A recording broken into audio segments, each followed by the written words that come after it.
All right, I'm going to give you a real easy rundown of how to create a basic Gravity Forms form. So click Forms here, let it load up, click Add New, give the form a title. We'll just say Contact Us.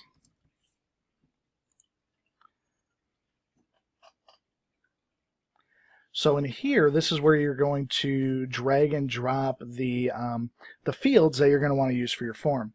So in this case, and it kind of depends on what your goals are. So if you want to do something real simple, we might do like single line text. We'll do email. And then maybe we'll do a paragraph. So paragraph text. So then you're going to want to title them. So this is the label that'll come up. In this case, we'll put full name. And then what I often do is go to Appearance, and then I like to change the field size to large. And what that does is that's full width with whatever column it's within.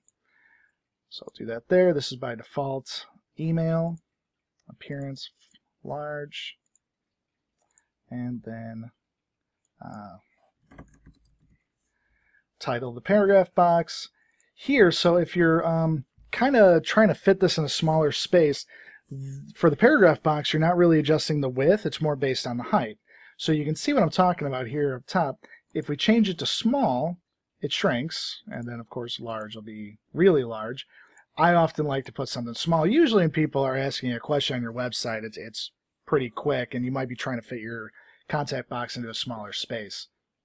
So what you can also do is make forms required.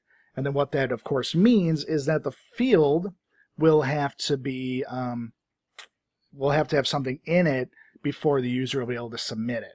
So if we want to make sure somebody fills out this box, we'll click required, for example. So let's see here. It'd be as simple as click update, and then the form is created. The next step you want to do is you want to go to settings and then go to notifications. Not that you have to do this in that order, of course, but it automatically creates a default notification, and you can see here with the subject and everything. So we're just going to edit this one. What you have here is, this is the name of it. This is how you're going to identify this notification. You've got your send to, so it can either be enter an email. We can do select a field. So for example, you could have the email automatically send to the address that somebody had entered. So maybe it's a customer that's going to purchase something through this form, or do some more advanced and you want to send them a notification. You can do that there. In this case, for a basic contact form, it'll be enter email, and by default it uses this tag for admin email. So that is the email that's in your general settings as the administrator for the website. So in this case, we may just change that to let's see here. Change that to my name and change that back. So from name is going to be the name that appears in your email. When you go to check your inbox, there's a name that's from an email. That's where that would be. And then the from email address is going to be the email that it's sent from. So you could do my website and then maybe make this no reply at yourdomain.com or something, and then reply to. So a lot of times what I'll do is this email is going to come to me. I'm going to want to make the reply to the person that sent it. So we'll select that field, and now the reply to is going to be that. So when you get that contact form in, you can just click reply, and that's who it's going to respond to. So by default, you have this all fields here. I'll just give you an example here. You can go over here and choose more options of merge tags. So if you wanted to send you certain information, or if it's there's going to be some kind of follow-up that's going to automatically happen to the sender, which would be who's sending from your website, you may want to have just certain information go back to them, and that's what you would do with that. So this is very useful when you're dealing with pricing and stuff, and you're kind of building almost sort of like an e-commerce system or sales system using Gravity Forms. So click update notification, and then those changes would take effect, which we're not going to do here. We're just going to go to form settings. So here's some, very simple settings. Button text is one you'll often want to change. So you may want to put, contact us now or something. And then you may do, like to do enable anti-spam Honeypot. So what this does, Honeypot, is it's going to create an additional field in the form that's not going to be visible to site visitors. So what essentially it does is it creates this extra field, and if data is entered in it, it's going to assume that it's a bot and not send the message. So it's a way to prevent spam coming from bots. So that's why that's good.